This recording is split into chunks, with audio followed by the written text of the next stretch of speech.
Si bien Camel no es de esas bandas de popularidad masiva de rock progresivo británicas tipo Pink Floyd, Genesis, entre otros, supieron hacerse de una fanaticada de culto muy dedicada, que se enloquecía con sus estructuradas melodías, en muchos de los casos casi sin letras. A lo largo de su historia, Camel experimentó numerosos cambios, pero dentro de esos años, Andrew Latimer fue siempre el líder de la banda, produciendo 14 álbumes de estudio originales y 14 sencillos, además de numerosos álbumes en vivo y DVD, en lo que se puede escuchar combinaciones de rock, pop, jazz, blues, folk, música clásica y electrónica. Discos como Mirage, The Snow Goose y Moon Madness demuestran la madurez de esta gran banda. Es por eso que hoy veremos algo de su historia. No dejes de comentar al final qué te parece Camel. Sin más, empezamos ya.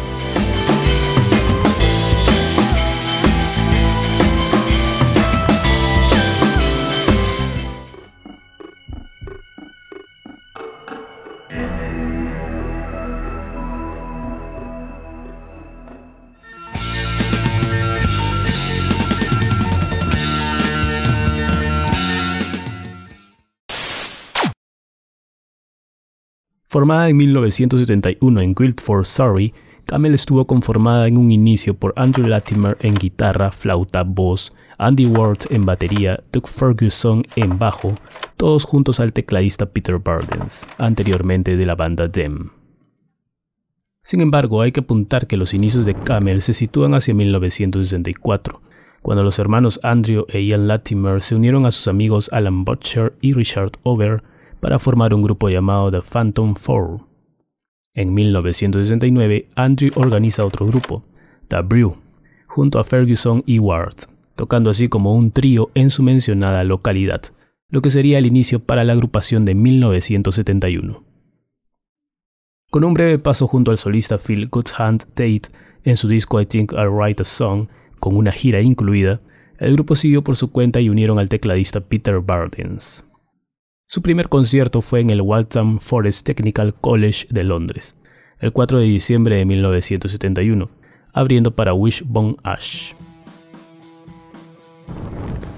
En 1972, el grupo firmó con MCA Records y lanzó su álbum debut del mismo nombre, Camel, meses después, en 1973.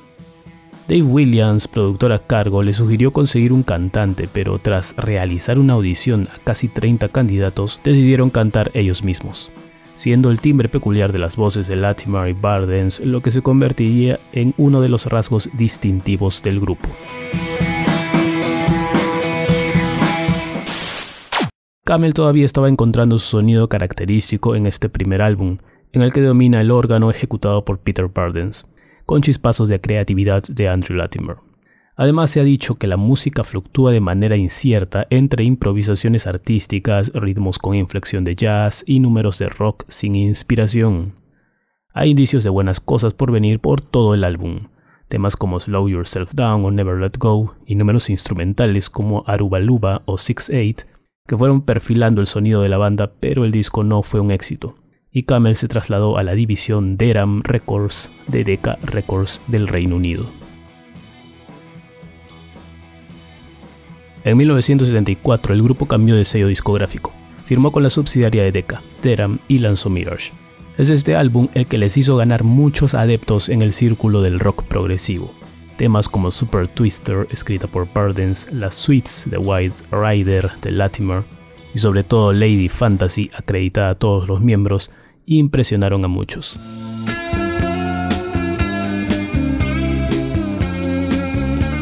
Andrew Latimer demostraba una gran destreza en la flauta, con una técnica, según los críticos, más flexible que la de contemporáneos como Ian Anderson.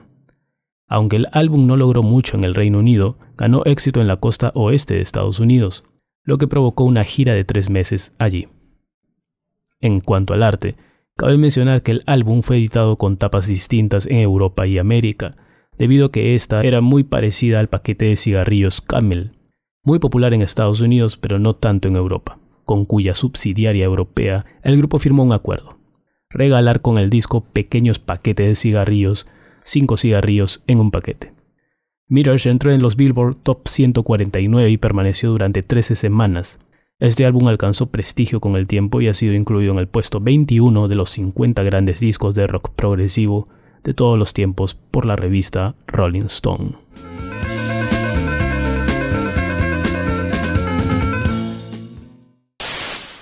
En 1975, Camel lanzó su revolucionario álbum conceptual, instrumental y orquestado de nombre The Snow Goose, que llegó al top 30 británico. Aunque no hay letra en el álbum, 2 canciones cuentan con voces sin palabras. Inspirado en el cuento de Paul Gallico del mismo nombre, fue el álbum que atrajo mayor atención y éxito a Camel, pero tuvo que afrontar una demanda que presentó Gallico contra ellos, por una infracción de derechos de autor. Como consecuencia, Camel agregó música inspirada por a la portada del álbum y eliminó las notas de la historia de la contraportada.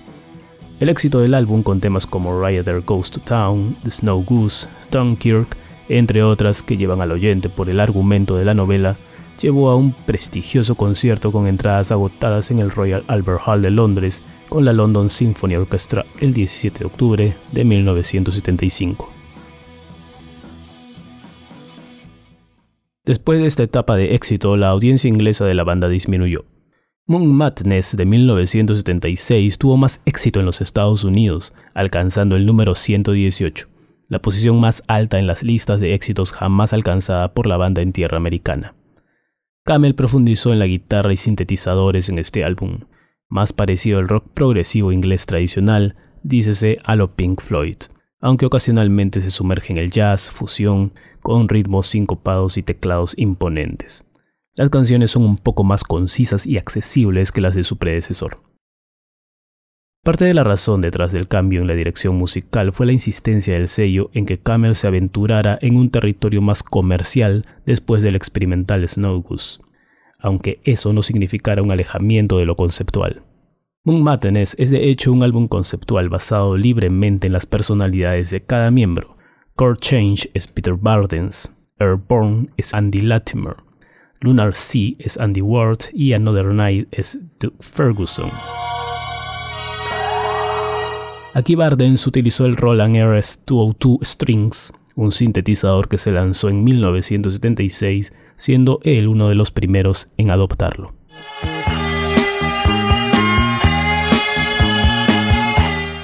Tras el lanzamiento de Moon Madness, Ferguson dejaría la banda siendo reemplazado por Richard Sinclair, ex Caravan. Al mismo tiempo, el grupo incorporó al saxofonista Mel Collins. Latimer y Bardens entraron en un conflicto durante la grabación de Rain Dances de 1977, que por cierto exploraba canciones más breves y concisas. Esas tensiones llegaron a un punto crítico durante la realización de Breathless de 1978, álbum que se acerca más al pop, aunque sin abandonar por completo el rock progresivo de improvisación, con algunos interludios elegantes y de jazz. La mayor parte del disco se compone de canciones más cortas diseñadas para la radio. Después de que Breathless se completó, Bardens dejó la banda. Antes de grabar su próximo álbum, Camel reemplazó a Bardens con 2 tecladistas, Keith Watkins y Jan Shilhas, y reemplazó a Sinclair con Colin Bass. Para cuando Camel lanzó su álbum de 1979, I Can See Your House From Here, con una polémica portada mostrando a un astronauta crucificado mirando a la Tierra, el rock and roll había cambiado por la aparición del punk rock, lo que resultó en una menor cobertura de prensa para el rock progresivo, así como en una disminución de las ventas de discos. Camel sufrió este cambio en el gusto popular. Pese a esto, se puede decir que es su álbum más comercial. Survival y Who We Are cuentan con algunas excelentes orquestaciones y el guitarrista Andy Latimer ofrece un liderazgo excepcional en el tema de cierre del álbum, Ice. Phil Collins colaboró en este trabajo. Latimer volvió a escribir álbumes conceptuales con Newt de 1981. Un álbum sobre un soldado japonés varado en una isla desierta durante la Segunda Guerra Mundial, permaneciendo allí ajeno al mundo exterior durante 29 años. Duncan McKay proporcionó la mayoría de los teclados en lugar de Watkins y Shilhas, quienes participaron en otros proyectos pero regresaron para la gira. A mediados de 1981, Ward dejó de tocar la batería debido al abuso de alcohol y drogas, y Camel se disolvió silenciosamente. Años más tarde se reveló que Ward había intentado suicidarse. El álbum de 1982 de Camel, The Single Factor, era más accesible que sus trabajos anteriores, pero no alcanzó los charts. Con un contrato que cumplir y la presión de Decca para una canción de éxito, Latimer se unió a una variedad de músicos invitados y de sesión, incluido el bajista David Payton, el cantante Chris Rainbow y el guitarrista teclista Anthony Phillips, miembro fundador de Genesis, en el estudio Abbey Road. El resultado para los conocedores se veía muy forzado, indicando que Camel intentó su versión de un álbum de Alan Parsons Project, que tenía algunos éxitos en ese momento. Sin embargo, superó el sector más bajo de las listas y permitió una exitosa gira de 10º aniversario. Stationary Traveler de 1984 significó otro álbum conceptual para el grupo. Tom Scherpenzeel, de la banda holandesa de rock progresivo Kayak, se unió a Latimer como nuevo tecladista de Camel con Paul Burgess, ex 10cc, en la batería. Colin Bass regresó para ocupar el puesto de bajo para la gira, que también incluyó a Chris Rainbow en el acompañamiento y ocasionalmente como voz principal y algunos teclados. Peter Bardens y Mel Collins hicieron apariciones especiales para los programas de Hammersmith Odeon que fueron filmados. Después del lanzamiento del álbum en vivo de 1984, Pressure Points, Camel entró en un largo periodo de inactividad que duró hasta principios de los 90. En 1985 el contrato con Decca terminó. Latimer no pudo encontrar un nuevo sello porque estaba envuelto en una difícil batalla legal con el ex manager del grupo, Geoff Jukes. Camel finalmente ganó la demanda a finales de los años 80. Durante este periodo, el grupo no produjo nueva música. En 1988, Latimer vendió su casa en Inglaterra y se mudó a California, donde fundó el sello independiente Camel Productions, grabando el disco que daría seguimiento a Stationary Traveler, después de una pausa de 7 años, Dust and Dreams, de 1991. Parte de este disco ya había sido grabado en 1988, antes de la partida de Latimer a los Estados Unidos, y presentaba a todos los miembros de la encarnación anterior, es decir, Colin Bass, Paul Burgess, Tom Scherpenzeel, junto con una serie de músicos adicionales. El álbum, inspirado en la novela clásica de John Steinbeck, The Grapes of Wrath, de 1939, es fundamentalmente instrumental. Si bien según algunos fue un regreso triunfal a sus raíces progresistas, para otros fue un esfuerzo decepcionantemente intermedio. La banda era en ese momento, a decir de la crítica, simplemente Andrew Latimer y un puñado de músicos de sesión. Dust and Dreams fue el primer lanzamiento de Camel Productions. Mike Simmons se unió a Latimer, Bass y Burgess para la gira mundial Comeback de 1992, de la cual en 1993 se lanzó un doble CD en vivo, grabado en los Países Bajos, llamado Never Let Go. En 1994, los antiguos miembros Bardens y Ward formaron Mirage con miembros de Caravan, realizando una breve gira europea con una lista de canciones que incluía numerosas piezas de Camel, pero rápidamente dio paso a una banda liderada por Bardens sin otros miembros de Camel o Caravan. En 1993, Polygram lanzó una retrospectiva de Camel de doble disco llamada Echoes, y a principios de 1996 Camel lanzó Harbor of Tears. En 1997, Camel volvió a realizar una gira por la costa oeste de Estados Unidos, Japón y Europa, como lo hicieron en 1992, con una formación formada por Latimer, Bass y el nuevo baterista Dave Stewart, apoyados por Foss Patterson en los teclados. La gira resultó en Coming of Age, un video en vivo en doble CD y VHS en 1998 y DVD en 2002. En 1999, Latimer, Stewart, Bass y Scherpenzeel grabaron Rajas, un disco inspirado en una antigua métrica poética árabe del mismo nombre que refleja el ritmo de los pasos de los camellos en el desierto. Una nueva alineación, Latimer, Bass, Guy LeBlanc y Dennis Clement, realizaron una gira por América del Sur en 2001.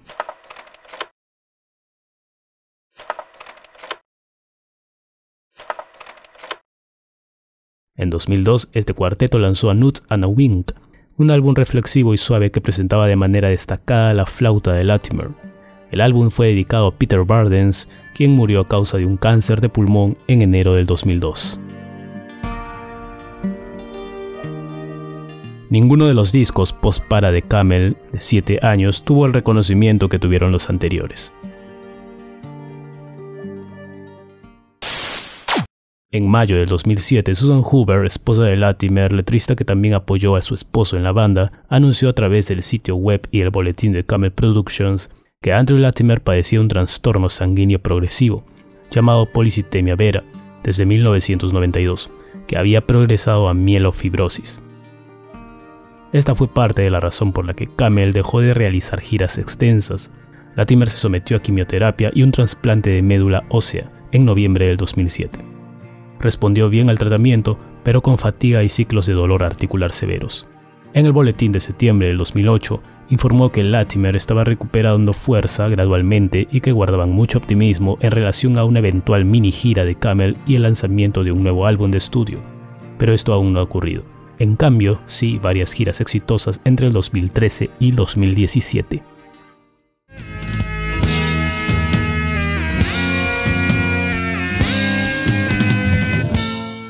Es así como esta banda Camel supo ganarse su fanaticada. Temas como Lady Fantasy, Lunar Sea, entre otros, demuestran en gran medida la gran precisión técnica y creatividad de sus integrantes en los respectivos instrumentos. El periodista musical Mark Blake describió a Camel como los grandes héroes olvidados del rock progresivo de los 70. Y quizá el punto débil radicaba en que no tenían un cantante imponente como Yes o Genesis, y tampoco escribían las mejores letras, lo que explicaría su menor éxito en relación a otros grandes del progresivo. Pero su música es increíble, te los recomiendo, escúchalos, no te vas a arrepentir. Y escribe en los comentarios qué te parece Camel, crees que es poco valorada, tu álbum o canción favorita, y no dejes de mencionar tus sugerencias para nuevos videos. Muchas gracias por tu atención.